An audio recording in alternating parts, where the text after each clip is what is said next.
ಸ್ನೇಹಿತರೆ ನಮಸ್ಕಾರ. ಎಲ್ಲರಿಗೂ ಸರ್ವ್ ಫಾರ್ ಕನ್ನಡ ಯೂಟ್ಯೂಬ್ ಚಾನಲ್ಗೆ ಸ್ವಾಗತ. ನಾನು ರವಿಕುಮಾರ್. ಸ್ನೇಹಿತರೆ, ಎತ್ತ ಸಾಗುತ್ತಿದೆ ನಮ್ಮ ವ್ಯವಸ್ಥೆ ಮತ್ತು ಸಮಾಜ. ಯಾಕೆ ಈ ಮಾತನ್ನು ಹೇಳ್ತಾ ಇದ್ದೀನಿ ಅಂದರೆ, ಪಶ್ಚಿಮ ಬಂಗಾಳ ರಾಜ್ಯದ ಕೋಲ್ಕತ್ತಾದಲ್ಲಿ ನಡೆದ ಒಂದು ಹೆಣ್ಣು ಮಗಳ ಭೀಕರ ಅತ್ಯಾಚಾರ ಮತ್ತು ಕೊಲೆ ಪ್ರಕರಣ ಇಡೀ ದೇಶವನ್ನು ಬೆಚ್ಚಿಬೀಳಿಸಿದೆ. ಸ್ನೇಹಿತರೆ, ಹೌದು, ಆ ಹೆಣ್ಣು ಮಗಳು ನೂರಾರು ಕನಸನ್ನು ಕಟ್ಕೊಂಡಿದ್ಲು. ಜನರ ಸೇವೆ ಮಾಡಬೇಕು, ವೈದ್ಯೆಯಾಗಿ ನೂರಾರು ಜನರ ಜೀವ ಉಳಿಸಬೇಕು ಎಂಬ ಕನಸನ್ನು ಕಟ್ಕೊಂಡಿದ್ದವಳು. ಆದರೆ ಆಕೆ ಕಂಡ ಕನಸೆಲ್ಲ ಇಂದು ನುಚ್ಚು ನೂರಾಗಿದೆ. ಸ್ನೇಹಿತರೆ, ಅಷ್ಟಕ್ಕೂ ಪಶ್ಚಿಮ ಬಂಗಾಳ ರಾಜ್ಯದ ಕೋಲ್ಕತ್ತಾದಲ್ಲಿ ನಡೆದ ತರಬೇತಿ ವೈದ್ಯೆಯ ಅತ್ಯಾಚಾರ ಮತ್ತು ಕೊಲೆ ಹೇಗೆ ನಡೆಯಿತು, ಆ ಕೊಲೆಯ ಮುಖ್ಯ ಆರೋಪಿ ಯಾರು, ಆತನ ಹಿನ್ನೆಲೆ ಏನು, ಇದರ ಬಗ್ಗೆ ಪಶ್ಚಿಮ ಬಂಗಾಳ ಸರ್ಕಾರದ ನಿಲುವೇನು, ಇದರ ಬಗ್ಗೆ ಸುಪ್ರೀಂ ಕೋರ್ಟ್ ಏನು ಹೇಳುತ್ತೆ, ಎಂಬುದರ ಬಗ್ಗೆ ಸಂಪೂರ್ಣ ಮಾಹಿತಿಯನ್ನು ತಿಳಿಸ್ತಾ ಹೋಗ್ತೀನಿ ಈ ವಿಡಿಯೋದಲ್ಲಿ. ಆ ವೈದ್ಯೆಯ ಕೊಲೆ ಪ್ರಕರಣ ಹೇಗೆ ನಡೆಯಿತು ಅಂತ ನೋಡೋದಾದ್ರೆ, ಅಂದು ಆಗಸ್ಟ್ 9, 2024 ಬೆಳಗಿನ ಜಾವ, ಅಂದರೆ ಸುಮಾರು 2 ಗಂಟೆ ಸಮಯ ಆಗಿರುತ್ತೆ. ಕೋಲ್ಕತ್ತಾದಲ್ಲಿರುವ RG ಕಾರ್ ಮೆಡಿಕಲ್ ಕಾಲೇಜು ಮತ್ತು ಹಾಸ್ಪಿಟಲ್ನಲ್ಲಿ 2ನೇ ವರ್ಷದ ಸ್ನಾತಕೋತ್ತರ ಪದವಿ ಮಾಡ್ತಿರ್ತಾರೆ. ಅಂದಾಜು 31 ವರ್ಷದ ವಯಸ್ಸಿನ ಹೆಣ್ಮಗಳು ಅಲ್ಲಿ ತರಬೇತಿ ವೈದ್ಯೆಯಾಗಿರ್ತಾರೆ. ಆಕೆಯು ತನ್ನ ಕರ್ತವ್ಯವನ್ನು ಮುಗಿಸಿದ ನಂತರ ತನ್ನ ಸಹೋದ್ಯೋಗಿಗಳ ಜೊತೆ ಅಲ್ಲೇ ಊಟವನ್ನು ಮುಗಿಸ್ತಾರೆ. ನಂತರ ವಿಶ್ರಾಂತಿಗೆಂದು ಅಲ್ಲೇ ಪಕ್ಕದಲ್ಲಿದ್ದ ಸೆಮಿನಾರ್ ಕೊಠಡಿಗೆ ತೆರಳುತ್ತಾರೆ. ಅಲ್ಲಿ ಹೋಗೋ ಕಾರಣ ಇಷ್ಟೇ, ಆ ಸೆಮಿನಾರ್ನಲ್ಲಿ ಫ್ರೆಶ್ ಏರ್ ಸಿಗುತ್ತದೆ, ಗಾಳಿ ಬೆಳಕಿರ್ತದೆ ಅನ್ನೋ ಕಾರಣಕ್ಕೆ ಹೋಗ್ತಾರೆ. ಯಾಕೆಂದರೆ ಆ ಹಾಸ್ಪಿಟಲ್ನಲ್ಲಿ ಯಾವುದೇ ರೀತಿಯ ಡ್ಯೂಟಿ ರೂಮ್ ಇಲ್ಲದೆ ಇರುವ ಕಾರಣ ವಿಶ್ರಾಂತಿಗೆಂದು ಆ ಸೆಮಿನಾರ್ ಅಲ್ಲಿಗೆ ತಮ್ಮ ಪುಸ್ತಕವನ್ನು ತೆಗೆದುಕೊಂಡು ಹೋಗ್ತಾರೆ. ಪುಸ್ತಕವನ್ನು ಓದುತ್ತಾ ವೈದ್ಯೆಯು ಅಲ್ಲೇ ಮಲಗಿಬಿಡ್ತಾರೆ. ಸ್ನೇಹಿತರೆ, ಆನಂತರ ಅಲ್ಲಿ ನಡೆದಿರುವುದು ಘೋರ ದುರಂತ. ಸ್ವಲ್ಪ ಹೊತ್ತು ವಿಶ್ರಮಿಸಲು ತೆರಳಿದ್ದ ಆ ತರಬೇತಿ ವೈದ್ಯೆ ಬೆಳಗಾಗುವಷ್ಟರಲ್ಲಿ ಶವವಾಗಿ ಹೋಗಿರ್ತಾಳೆ. ಬೆಳಗ್ಗೆ ಆ RG ಕಾರ್ ಮೆಡಿಕಲ್ ಕಾಲೇಜು ಮತ್ತು ಹಾಸ್ಪಿಟಲ್ನ ಕೆಲವು ವಿದ್ಯಾರ್ಥಿಗಳು ಹಾಗೂ ಅಲ್ಲಿನ ಸಿಬ್ಬಂದಿಗಳು ಆ ಸೆಮಿನಾರ್ ಹಾಲ್ಗೆ ಹೋದಾಗ ಆ ಹೆಣ್ಣು ಮಗಳು ಅರೆನಗ್ನ ಸ್ಥಿತಿಯಲ್ಲಿ ಹಾಗೂ ರಕ್ತದ ಮಡುವಿನಲ್ಲಿ ಶವವಾಗಿ ಬಿದ್ದಿರ್ತಾಳೆ. ತಕ್ಷಣ ಈ ವಿಷಯವನ್ನು ಪೊಲೀಸರಿಗೆ ತಿಳಿಸ್ತಾರೆ ಹಾಗೂ ಅಲ್ಲಿನ ಮ್ಯಾನೇಜ್ಮೆಂಟ್ ಕೂಡ ಸ್ಥಳಕ್ಕೆ ಬರುತ್ತದೆ.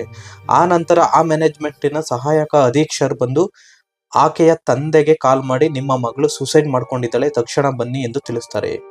ಆಕೆಯ ಪೋಷಕರು ಸಹ ಸುಮಾರು 1 ಗಂಟೆ ಅಷ್ಟರಲ್ಲಿ ಬರ್ತಾರೆ. ಪೊಲೀಸರು ಆಕೆಯ ಪೋಷಕರಿಗೆ ಮೊದಲು ಶವ ನೋಡ ಬಿಡುವುದಿಲ್ಲ. ನಂತರ ಸ್ವಲ್ಪ ಗಂಟೆಗಳ ನಂತರ ಮೃತ ವೈದ್ಯೆಯ ತಂದೆಗೆ ಮಗಳ ಶವವನ್ನು ನೋಡಲು ಬಿಡುತ್ತಾರೆ. ಆ ಸಂದರ್ಭದಲ್ಲಿ ಆಕೆಯ ತಂದೆ ಶವದ ಒಂದು ಫೋಟೋವನ್ನು ತೆಗೆದುಕೊಂಡಿರ್ತಾರೆ. ಆ ನಂತರ ಆ ಫೋಟೋವನ್ನು ಆಕೆಯ ತಂದೆಯು ಕೆಲವು ಸಂಬಂಧಿಕರಿಗೆ ಕಳಿಸ್ಕೊಡ್ತಾರೆ. ಅಷ್ಟರಲ್ಲಿ ಆ ಮೃತ ವೈದ್ಯೆಯ ತಂದೆಗೆ ಕೆಲವು ಪೊಲೀಸರು ಹಾಗೂ ಆ ಹಾಸ್ಪಿಟಲ್ನ ಮ್ಯಾನೇಜ್ಮೆಂಟ್ ನಿಮ್ಮ ಮಗಳು ಸೂಸೈಡ್ ಮಾಡ್ಕೊಂಡಿದ್ದಾಳೆ ಎಂದು ಬಿಂಬಿಸಕ್ಕೆ ಟ್ರೈ ಮಾಡ್ತಾ ಇರ್ತಾರೆ. ಆಕೆಯ ತಂದೆ ಆ ಸಂಬಂಧಿಕರಿಗೆ ಕಳಿಸಿದ ಒಂದು ಫೋಟೋದಲ್ಲಿ ಆ ಸಂಬಂಧಿಕರಲ್ಲಿ ಒಬ್ಬರು ಆ ಶವದ ಫೋಟೋವನ್ನು ನೋಡಿ ಆಕೆಯ ತಂದೆಗೆ ಆ ಶವ ಹೇಗಿದೆ ಎಂದು ಎಕ್ಸ್ಪ್ಲೇನ್ ಮಾಡ್ತಾರೆ. ಯಾಕೆಂದರೆ ಆ ಶವದ ಮೇಲೆ ರಕ್ತದ ಕಲೆಗಳು, ಗಾಯದ ಗುರುತುಗಳು, ಆಕೆಯು ಮುಖವು ಉಸಿರುಗಟ್ಟಿಸಿದ ರೀತಿ ಇರ್ತದೆ.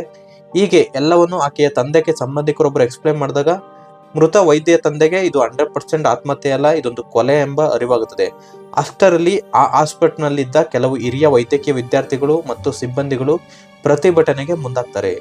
ನಂತರ ಆಕೆಯ ತಂದೆ ಜುಡಿಷಿಯಲ್ ಮ್ಯಾಜಿಸ್ಟ್ರೇಟ್ ಅವರಲ್ಲಿ ವಿನಂತಿ ಮಾಡ್ಕೊಳ್ತಾರೆ. ಯಾಕಂದರೆ ನಿಮ್ಮ ಅಧೀನದಲ್ಲಿ ಇದು ವಿಚಾರಣೆ ಆಗಬೇಕು, ತನಿಖೆ ಆಗಬೇಕು ಎಂಬ ಅನುಮತಿ ಕೊಡಬೇಕು ಎಂದು ಬೇಡ್ಕೊಳ್ತಾರೆ. ಆ ಸಮಯದಲ್ಲಿ ಜುಡಿಷಿಯಲ್ ಮ್ಯಾಜಿಸ್ಟ್ರೇಟ್ ಇದಕ್ಕೆ ಒಪ್ಪಿ ಆ ನಂತರ ಆ ಸ್ಥಳಕ್ಕೆ ಧಾವಿಸಿ ಅಲ್ಲಿರುವ ಶವದ ಪರೀಕ್ಷೆಗಳನ್ನು ನಡೆಸ್ತಾರೆ. ಕೆಲವೊಂದು ರಕ್ತದ ಸ್ಯಾಂಪಲ್ಗಳನ್ನ ತಗೊಳ್ತಾರೆ. ಕೆಲವೊಂದು ಅಲ್ಲಿ ಸಂಬಂಧಪಟ್ಟ ಯಾವ್ದಾವ್ದು ಸ್ಯಾಂಪಲ್ಗಳನ್ನ ತಗೋಬೇಕು ಅದೆಲ್ಲ ತೆಗೆದುಕೊಂಡು ಹೋಗ್ತಾರೆ. ನಂತರ ಆ ಶವವನ್ನು ಮರಣೋತ್ತರ ಪರೀಕ್ಷೆ ನಡೆಸಲು ಕಳಿಸಲಾಗ್ತದೆ. ಸ್ನೇಹಿತರೆ, ತದನಂತರ ಮರಣೋತ್ತರ ಪರೀಕ್ಷೆ ವರದಿ ಬರುತ್ತೆ. ಆ ಮರಣೋತ್ತರ ಪರೀಕ್ಷೆ ವರದಿ ನೋಡಿ ಪ್ರತಿಯೊಬ್ಬರು ಕೂಡ ಶಾಕ್ ಆಗಿರ್ತಾರೆ. ಏನಕ್ಕಂದ್ರೆ ಆ ವರದಿಯ ಪ್ರಕಾರ ಆ ಮೃತ ವೈದ್ಯೆಯು ಆತ್ಮಹತ್ಯೆ ಮಾಡ್ಕೊಂಡಿರೋದಿಲ್ಲ, ಅದೊಂದು ಅತ್ಯಾಚಾರ ಮತ್ತು ಕೊಲೆ ಎಂದು ಸ್ಪಷ್ಟವಾಗಿ ವರದಿ ಹೇಳುತ್ತೆ. ಅಷ್ಟಕ್ಕೂ ಆ ಮರಣೋತ್ತರ ಪರೀಕ್ಷೆ ವರದಿ ಪ್ರಕಾರ ಏನಿತ್ತು ಅಂತ ನೋಡಿದ್ರೆ, ಆಕೆಯನ್ನ ಉಸಿರುಗಟ್ಟಿಸಿ ಮತ್ತು ಆಕೆಯ ಥ್ರೋಟ್ಲಿಂಗ್ ನಿಂದ ಸಾವು ಸಂಭವಿಸಿದೆ ಅಂತ ಹೇಳ್ತಾರೆ. ಈ ಮೇಲ್ನೋಟಕ್ಕೆ ಸಂತ್ರಸ್ತೆಯು ಬಾಯಿ ಮುಚ್ಚುವಿಕೆಯಿಂದ ಸಾವು ಸಂಭವಿಸಿದೆ ಅಂತ ಆ ವರದಿ ಹೇಳುತ್ತೆ. ಹಾಗೆಯೇ ಆಕೆಯ ದೇಹದ ಮೇಲೆ ಅನೇಕ ಗಾಯಗಳು ಮತ್ತು ಹೋರಾಟದ ಚಿಹ್ನೆಗಳು ಇದ್ದವು ಅಂತ ಹೇಳುತ್ತೆ. ಅದೇ ರೀತಿ ಆಕೆಯನ್ನು ಉಸಿರುಗಟ್ಟಿಸಲು ಆಕೆಯ ಗಂಟಲನ್ನು ಬಿಗಿಯಾಗಿ ಇಸುಕಿರುವ ಕಾರಣ ಆಕೆಯ ಥೈರಾಯ್ಡ್ ಕಾರ್ಟಿಲೇಜ್ ಮುರಿದೋಗಿರುತ್ತೆ. ಆಕೆಯ ಕಣ್ಣು ಮತ್ತು ಮುಖದ ಮೇಲೆ ರಕ್ತದ ಕಲೆಗಳು, ದೇಹದ ವಿವಿಧ ಭಾಗಗಳಲ್ಲಿ ಗೀರುಗಳು ಮತ್ತು ಆಕೆಯ ಖಾಸಗಿ ಭಾಗಗಳಿಂದ ರಕ್ತಸ್ರಾವವಾಗಿರುತ್ತೆ. ಹಾಗೂ ಆಕೆಯ ತುಟಿ, ಹೊಟ್ಟೆ, ಬಲಗೈ ಮತ್ತು ಬೆರಳುಗಳ ಮೇಲೆ ಗಾಯಗಳಾಗಿರುತ್ತೆ. ಅದೇ ರೀತಿ ಆಕೆಯ ಕಾಲರ್ ಮೂಳೆ ಮುರಿದೋಗಿರುತ್ತೆ. ಮರಣೋತ್ತರ ಪರೀಕ್ಷೆ ವರದಿ ಬಂದ ನಂತರ ಅಲ್ಲಿದ್ದ ಪೊಲೀಸರು ತಮ್ಮ ತನಿಖೆಯನ್ನು ಚುರುಕುಗೊಳಿಸ್ತಾರೆ. ಮೊದಲು ಪೊಲೀಸರಿಗೆ ಯಾವುದೇ ರೀತಿಯ CCTV ದೃಶ್ಯಗಳು ಆ ಸೆಮಿನಾರ್ ಹಾಲ್ನಲ್ಲಿ ಸಿಗುತ್ತಿಲ್ಲ. ನಂತರ ಅವರು ಹಾಸ್ಪಿಟಲ್ನಲ್ಲಿರುವ ಎಲ್ಲ CCTVಗಳನ್ನು ತರಿಸ್ಕೊಳ್ತಾರೆ ಹಾಗೂ ಚೆಕ್ ಮಾಡ್ತಾರೆ. ಹಾಗೆಯೇ ಹಾಸ್ಪಿಟಲ್ಗೆ ಅಂದು ಬಂದು ಹೋಗಿರುವಂತಹ ಕೆಲವು ವ್ಯಕ್ತಿಗಳನ್ನ ಲೀಸ್ಟ್ ರೆಡಿ ಮಾಡ್ತಾರೆ. ಅದಕ್ಕೂ ಮೊದಲು ಪೊಲೀಸರಿಗೆ ಆ ಸೆಮಿನಾರ್ ಹಾಲ್ನಲ್ಲಿ ಒಂದು ಬ್ಲೂಟೂತ್ ಕನೆಕ್ಟಿವಿಟಿ ಸಿಕ್ಕಿರುತ್ತೆ. ಅದು ಯಾರದ್ದು ಅಂತ ಕನ್ಫರ್ಮ್ ಆಗಿರೋದಿಲ್ಲ. ಪೊಲೀಸರು ಆ CCTV ಪ್ರಕಾರ ಲೀಸ್ಟ್ ರೆಡಿ ಮಾಡಿದ ನಂತರ ಎಲ್ಲರನ್ನು ವಿಚಾರಣೆಗೆ ಕರ್ಕೊಂಡು ಬರ್ತಾರೆ. ತನಿಖೆಗೊಳಿಸುತ್ತಿದ್ದ ಅದರಲ್ಲಿ ಒಬ್ಬರು ಆಫೀಸರ್ ಎಲ್ಲರೂ ಹತ್ತಿರ ಮೊಬೈಲ್ಗಳನ್ನ ವಶಪಡಿಸ್ಕೊಳ್ತಾರೆ. ನಂತರ ಆ ಸೆಮಿನಾರ್ ಹಾಲ್ನಲ್ಲಿ ಸಿಕ್ಕಿದ್ದಂತಹ ಆ ಬ್ಲೂಟೂತ್ ಕನೆಕ್ಟಿವಿಟಿಯನ್ನು ಪೇರ್ ಮಾಡಲು ಶುರು ಮಾಡ್ತಾರೆ. ಅದರಲ್ಲಿ ಒಬ್ಬ ವ್ಯಕ್ತಿಯ ಮೊಬೈಲ್ಗೆ ಆ ಬ್ಲೂಟೂತ್ ಸಲೀಸಾಗಿ ಪೇರ್ ಆಗಿತ್ತು. ಆತನೇ ಸಂಜಯ್ ರಾಯ್. ಆ ನಂತರ CCTVಯನ್ನು ಕೂಡ ಚೆಕ್ ಮಾಡ್ತಾರೆ. ಸುಮಾರು ಬೆಳಗ್ಗೆ 4 ಗಂಟೆ ಸಮಯದಲ್ಲಿ ಈ ಆರೋಪಿ ಸಂಜಯ್ ರಾಯ್ ಎಂಬುವನು ಆ ಮೃತ ವೈದ್ಯ ಇದ್ದ ಸೆಮಿನಾರ್ ಹಾಲ್ಗೆ ತೆರಳಿದ್ದ. ಹಾಗೂ ಆ ನಂತರ 40 ನಿಮಿಷಗಳ ನಂತರ ಅಂದರೆ ಸುಮಾರು 4 ಗಂಟೆ 40 ನಿಮಿಷಕ್ಕೆ ಆತ ಆಚೆ ಬರುವುದು ಆ CCTVಯಲ್ಲಿ ರೆಕಾರ್ಡ್ ಆಗಿರುತ್ತೆ. ಆನಂತರ ಆತನನ್ನು ಪೊಲೀಸರು ತೀವ್ರ ವಿಚಾರಣೆ ನಡೆಸಿದಾಗ ಆತ ಸತ್ಯವನ್ನೆಲ್ಲ ಒಪ್ಕೊಳ್ತಾನೆ. ಅಷ್ಟಕ್ಕೂ ಅಲ್ಲಿ ನಡೆದಿದ್ದು ಏನು ಅಂತ ನೋಡೋದಾದ್ರೆ, ಈ ಸಂಜಯ್ ರಾಯ್ ಎಂಬುವನು ಸುಮಾರು ಸಮಯ ಬೆಳಗ್ಗೆ 4 ಗಂಟೆಗೆ ಆ KG ಕಾರ್ ಹಾಸ್ಪಿಟಲ್ನ ಸೆಮಿನಾರ್ ಹಾಲ್ಗೆ ಹೋಗ್ತಾನೆ. ಅಲ್ಲಿ ವಿಶ್ರಾಂತಿ ಪಡೆಯುತ್ತಿದ್ದ ತರಬೇತಿ ವೈದ್ಯನ ಅತ್ಯಾಚಾರ ಮಾಡಿ ಭೀಕರವಾಗಿ ಕೊಲೆ ಮಾಡ್ತಾನೆ.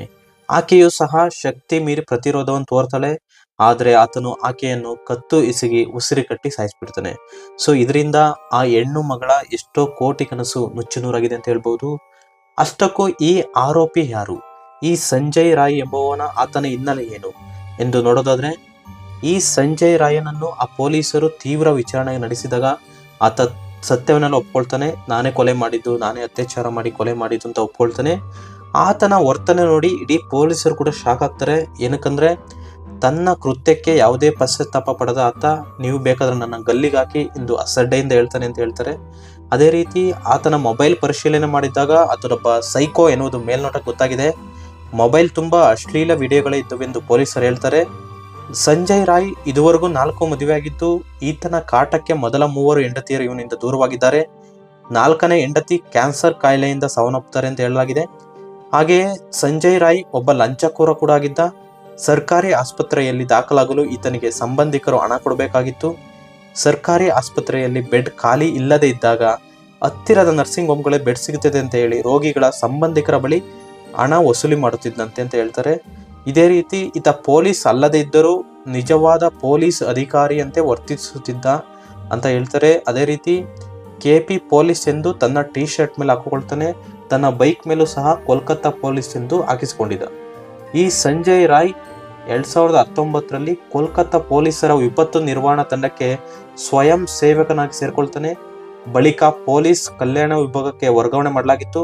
ಅಲ್ಲಿಂದ ಆತ RG ಕಾರ್ ವೈದ್ಯಕೀಯ ಕಾಲೇಜು, ಅಂದ್ರೆ ಈ ಘಟನೆ ಏನ್ ನಡೆದಿದೆ ಆ ಕಾಲೇಜಿಗೆ ಆ ಆಸ್ಪತ್ರೆಯ ಪೊಲೀಸ್ ಹೊರಟಾಣೆಯಲ್ಲಿ ಕೆಲಸಕ್ಕೆ ನಿಯೋಜನೆಗೊಳ್ತಾನೆ. ನಂತರ ಈತ ಆಸ್ಪತ್ರೆಯ ಉದ್ಯೋಗಿಯೂ ಅಲ್ಲ, ಆದರೆ ಕ್ಯಾಂಪಸ್ನ ಕಟ್ಟಡಗಳಲ್ಲಿ ಆಗಾಗ ಕಾಣಿಸಿಕೊಳ್ತಾ ಇರ್ತಾನೆ. ಕೋಲ್ಕತ್ತಾ ಪೊಲೀಸರೊಂದಿಗೆ ನಾಗರಿಕ ಸ್ವಯಂ ಸೇವಕನಾಗಿ ಕೆಲಸ ಮಾಡುತ್ತಿದ್ದ ಎಂದು ಪೊಲೀಸರು ತಿಳಿಸಿದ್ದಾರೆ. ಈಗಾಗಲೇ ಪೊಲೀಸರು ಆತನನ್ನ ಕೊಲೆಯ ಆರೋಪಿ ಎಂದು ನಿರ್ಧರಿಸಿ ಅರೆಸ್ಟ್ ಮಾಡಿದ್ದಾರೆ. ಯಾಕಂದ್ರೆ ಎಲ್ಲಾ ಎವಿಡೆನ್ಸು ಸಹ ಆತನೇ ಆರೋಪಿ ಎಂದು ಹೇಳ್ತಾ ಇದ್ದಾವೆ. ಈ ಅಮಾನುಷ ಕೃತ್ಯವನ್ನು ಖಂಡಿಸಿ ಇಡೀ ದೇಶಾದ್ಯಂತ ವೈದ್ಯರು ಕೂಡ ಪ್ರತಿಭಟನೆಯನ್ನು ಮಾಡ್ತಿದ್ರೆ. ಇದೇ ಸಂದರ್ಭದಲ್ಲಿ RG ಕಾರ್ ಹಾಸ್ಪಿಟಲ್ನಲ್ಲಿ ವಿದ್ಯಾರ್ಥಿಗಳು ಸಹ ಪ್ರತಿಭಟನೆಯನ್ನು ಮಾಡ್ತಿದ್ರು. ಆ ಸಮಯದಲ್ಲಿ ಕೆಲವರು ಅಪರಿಚಿತ ದುಷ್ಕರ್ಮಿಗಳು ಆ ಆಸ್ಪತ್ರೆ ಆವರಣಕ್ಕೆ ನುಗ್ಗಿ ಅಲ್ಲಿದ್ದಂತಹ ಬ್ಯಾರಿಕೇಡ್ಗಳನ್ನು ಮುರಿದು ಹಾಕಿ ಗೂಂಡಾ ವರ್ತನೆ ತೋರಿದ್ದಾರೆ ಅಂತ ಹೇಳಲಾಗಿದೆ. ಇದರ ಜೊತೆಗೆ ಈ ಪ್ರಕರಣದ ಹಿಂದೆ ಕೆಲವು ಅನುಮಾನಗಳು ಕೂಡ ಮೂಡುತ್ತೆ. ಯಾಕಂದರೆ ಈ ಕೊಲೆಯ ಹಿಂದೆ ಬರೀ ಸಂಜಯ್ ರಾವ್ ಮಾತ್ರ ಇದ್ದಾನಾ ಅಥವಾ ಇನ್ನೂ ದೊಡ್ಡವರ ಕೈವಾಡ ಏನಾದರೂ ಇದೆಯಾ ಎಂಬ ಅನುಮಾನ ಇದೆ. ಅದೇ ರೀತಿ ಕೊಲೆಗೆ ಸಂಬಂಧಿಸಿದಂತೆ ಆ ಮೆಡಿಕಲ್ ಕಾಲೇಜಿನ ಪ್ರಿನ್ಸಿಪಾಲರಾದಂಥ ಸಂದೀಪ್ ಘೋಷ್ ಎಂಬುವರು ತಮ್ಮ ನೈತಿಕ ಹೊಣೆ ಹೊತ್ತು ರಾಜೀನಾಮೆ ನೀಡ್ತಾರೆ. ಆದರೆ ಪಶ್ಚಿಮ ಬಂಗಾಳ ಸರ್ಕಾರ ಅವರ ರಾಜೀನಾಮೆಯನ್ನು ಅಕ್ಸೆಪ್ಟ್ ಮಾಡದೆ ಅದರ ಬದಲಾಗಿ ಬೇರೆ ಸರ್ಕಾರಿ ಕಾಲೇಜಿಗೆ ಅವರನ್ನು ವರ್ಗಾವಣೆ ಮಾಡುತ್ತೆ. ಇದು ಕೂಡ ಅನುಮಾನಕ್ಕೆ ದಾರಿ ಮಾಡಿಕೊಡುತ್ತೆ. ಹಾಗೆಯೇ ಪಶ್ಚಿಮ ಬಂಗಾಳದ ಮಮತಾ ಬ್ಯಾನರ್ಜಿ ಸರ್ಕಾರ ಕೂಡ CBIಗೆ ವಹಿಸಲು ತಡ ಮಾಡುತ್ತೆ. ಯಾಕೆ ಡಿಲೇ ಮಾಡಿದ್ದು, ಇದರ ಹಿಂದೆ ಸಾಕ್ಷಿ ನಾಶದ ಉದ್ದೇಶವಿತ್ತೆ ಎಂಬ ಅನುಮಾನ ಕೂಡ ಮೂಡಿದೆ. ಇನ್ನೂ ಹಲವಾರು ಪ್ರಶ್ನೆಗೆ ಉತ್ತರ ಬೇಕಾಗಿದೆ. ಈಗಾಗಲೇ ಸುಪ್ರೀಂ ಕೋರ್ಟು ಸಹ CBI ಮತ್ತು ಪಶ್ಚಿಮ ಬಂಗಾಳ ಸರ್ಕಾರಕ್ಕೆ ತರಾಟೆ ತೆಗೆದುಕೊಂಡಿದೆ. ಬೇಗ ವರದಿ ಕೊಡಬೇಕು ಅಂತ ಹೇಳಿದೆ. ಹಾಗೆಯೇ ಇದರ ತನಿಖೆಗೆ ನ್ಯಾಷನಲ್ ಟಾಸ್ಕ್ ಫೋರ್ಸನ್ನು ಕೂಡ ರಚನೆ ಮಾಡುತ್ತೆ. ತದನಂತರ ಮಮತಾ ಬ್ಯಾನರ್ಜಿ ಸರ್ಕಾರ ಕೆಲವು ಅಧಿಕಾರಿಗಳನ್ನ ಅಮಾನತು ಮಾಡಿದೆ. ಹಾಗೆಯೇ CBI ಈ ಪ್ರಕರಣವನ್ನು ತನಿಖೆ ಚುರುಗೊಳಿಸಿದೆ. ಹಾಗೆಯೇ ಕೆಲವು ಮುಖ್ಯ ವ್ಯಕ್ತಿಗಳನ್ನು ಅರೆಸ್ಟ್ ಮಾಡಿ ವಿಚಾರಣೆ ಕೂಡ ಮಾಡ್ತಾ ಇದ್ದಾರೆ. ಸ್ನೇಹಿತರೆ, ಮುಂದಿನ ದಿನಗಳಲ್ಲಿ ಈ ಕೊಲೆಯ ಬಗ್ಗೆ ಸಂಪೂರ್ಣ ಮಾಹಿತಿ ನಮಗೆ ಸಿಗುತ್ತೆ. ಏನೇ ಆದರೂ ಈ ಸಾವಿರಾರು ಕನಸು ಕಂಡಿದ್ದ ಆ ವೈದ್ಯಗೆ ನ್ಯಾಯ ಸಿಗಬೇಕು ಎನ್ನುವುದೇ ನಮ್ಮ ಆಗ್ರಹ. ಸ್ನೇಹಿತರೆ, ಈ ವಿಡಿಯೋ ಇಷ್ಟವಾದರೆ ದಯವಿಟ್ಟು ಸಬ್ಸ್ಕ್ರೈಬ್ ಮಾಡ್ಕೊಳ್ಳಿ. ಮುಂದಿನ ವಿಡಿಯೋದಲ್ಲಿ ಸಿಗೋಣ. ಧನ್ಯವಾದಗಳು.